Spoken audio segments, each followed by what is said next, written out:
Hey everyone. In this tutorial, I'm going to show you how to open up a leveraged long position against USD. As you can see, there are a lot of popular tokens to choose from, even non-Ethereum based tokens like Bitcoin, DOGE, Solana, WIF, and many others.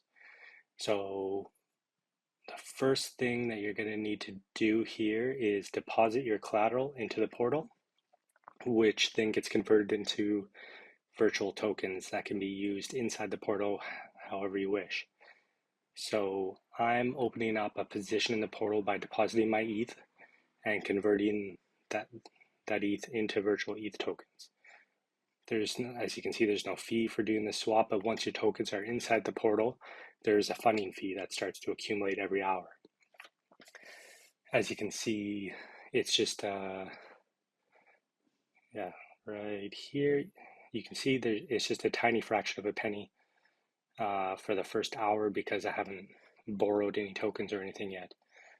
So this is because the portal is automatically hedging and borrowing or depositing your same amount of tokens to a centralized exchange, assuming you will be doing some sort of actions in the portal. So Loopring will always remain delta neutral with every position.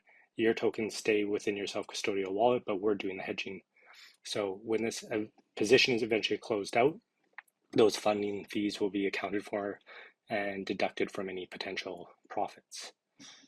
So since we want to open up a leveraged long position against USD, the first action that we need to take is actually borrow some USD tokens. In this case, we're going to borrow Tether. As you can see, I can borrow up to 1,273 Tether based on my Ethereum collateral that I just deposited. So I have about $318 worth of virtual ETH. So this represents up to 5x leverage that I could take if I wanted to. Right now, I'm just going to borrow an additional 900 USDT, which represents just under around 4x leverage when counting also the virtual ETH that I have. It's super important to remember here that whatever tokens you borrow, this is what needs to be repaid to close your position in the portal in the future. Meaning if you borrow 900 USDT, like I'm doing right now, you need to repay 900 USDT, no matter what tokens you may trade into later, if that makes sense. You can also see the hourly funding rate that will incur once you borrow these tokens. So yeah, now that I've borrowed these tokens, you'll want to keep a close eye on the margin level in the top left of the dashboard. The closer this level gets to 1, the closer you get to automatically closing out your position. In this case, because my collateral is ETH, which is a little bit more volatile than USDT, I believe this would happen at a level of around 1.1, but it depends on the collateral that you have posted and how volatile it is. So for me, this is a little too close for my comfort, so I'm going to raise my margin level before I go leverage long. And as you can see with that description, there's two ways to raise your margin level. You can either deposit more collateral, in this case ETH, or I can simply repay some of the borrowed tokens. Either way, essentially, you're just reducing your debt in the debt column by taking either action. So for the sake of this tutorial, I'm going to quickly show you how to repay some of the borrowed tokens, which is very simple in this case because I still have 900 Tether, which I just borrowed, and I'm simply going to repay 300 of those tokens to reduce my debt and increase my margin level. Super simple, quick. There's no additional fee for repaying that amount. So as you can see now back at the dashboard, my margin level is back up to into the green to a much more comfortable 1.53. So basically what I've done is just lower my leverage back down to around 4x. No, sorry, from 4x to around 3x. And by clicking into the debt section here, you can actually expand it and see more details on the debt that you owe. In this case, I still have around 600 Tether tokens I owe back. I have exactly 600 Tether tokens I owe back. So you can also see the funding fees that I've incurred so far from holding this debt. So now that I'm comfortable with the margin level, I'm going to head to the trade tab and swap into the long position that I want. First, heading into the trade tab, and first I'm going to choose USDT because that's the virtual tokens I already have in my portal account. And for simplicity, I'm just going to open up a long position on Ethereum today. You can see at the top, it shows how much USDT I'm holding, which is 600. This is all I want to use because I'm comfortable with this leverage level already.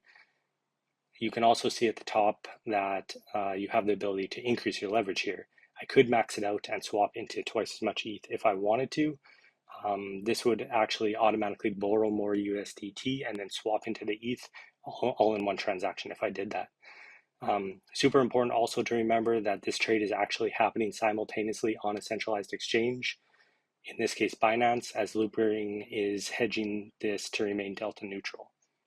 So as a user, you benefit from getting this deep SEX liquidity with very limited slippage, but there are also fees that are incurred on this swap, just as they would be on a SEX.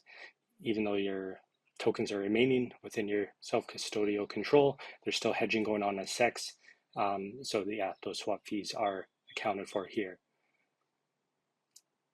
So back at the dashboard, now that that trade's been made, you can see my full position back at the dashboard. One sec. So yeah, you can see I now have $915 worth of ETH in my account, which is approximately 3x the ETH that I had deposited as collateral originally, if you can remember, and a tiny bit of tether dust left over because it didn't quite execute 100% the swap. So yeah, as you can see, as it goes on here, the profit column and all of the other levels are automatically going to live update based on the markets.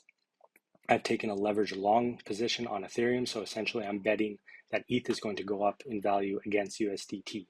So if I'm right, I can make more profit on this bet than I could simply by buying and holding ETH spot in my original asset part of the wallet. At any point during this position, if your margin level comes down because ETH goes down in price, you can click the margin call button. Let me do that and add more ETH or USDT to the portal as collateral, and that'll reduce your debt and raise your margin level. You can also, up in the top right there, you can see there's your records. You can click into that to see more details on all of the transactions or actions that you've taken in the portal position so far, as you can see. And then if you exit out of this, you can actually go back to your wallet, the wallet's asset page, and you can see your original collateral there that you had posted to the portal. If you expand on that, you'll see that it's locked as it's currently in use in the portal. This unlocks again when you close out your position. So obviously, plus or minus any profits or losses you may have incurred in the portal. So yeah, that is it for this tutorial. Stay tuned for more tutorials with other videos going through other scenarios soon. Thanks for watching.